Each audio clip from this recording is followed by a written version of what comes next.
saat saya mohon maaf,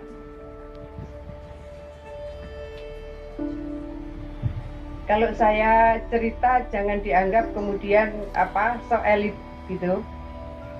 Suatu saat dulu sekali tahun 98 mungkin ada kunjungan DPR, kemudian kunjungannya ke Paris. Kita makan malam, kemudian di situ ada peneliti LIPI Mas Kiki Hermawan Sulistyo.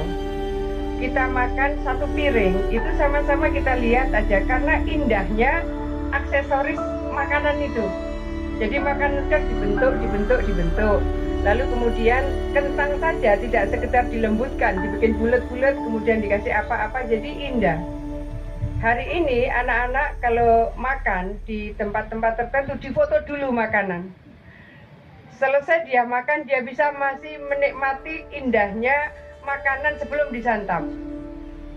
Nah, pada saat itu kita bersama-sama, piringnya gede gitu. Sekitar tahun 98, satu porsi itu harganya kira-kira 500.000. 98.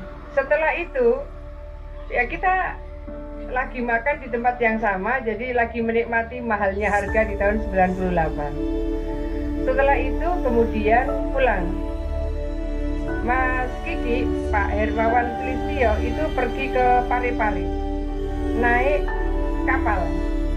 Ternyata kapal yang dinaiki beliau itu ada yang jualan nasi bungkus di tahun 98 itu satu bungkus harganya 5.000.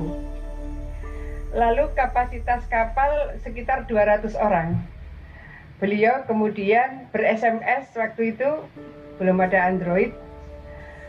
Mbak, kita makan satu piring di Paris bisa dipakai makan satu kapal.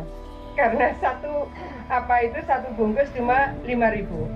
Nah, saya ingin menyampaikan kebutuhan mengkonsumsi, ada yang pokoknya saya bisa makan, ada yang kebutuhannya makanan yang sehat, ada kebutuhannya ya sehat ya indah. Jadi memang kalau kita datang di berbagai, kalau buah berarti di toko buah, kalau makanan di berbagai restoran, penyajian itu menjadi sangat menentukan. Karena keindahan dari menu yang disajikan itu akan mendorong semangat makan bagi konsumennya.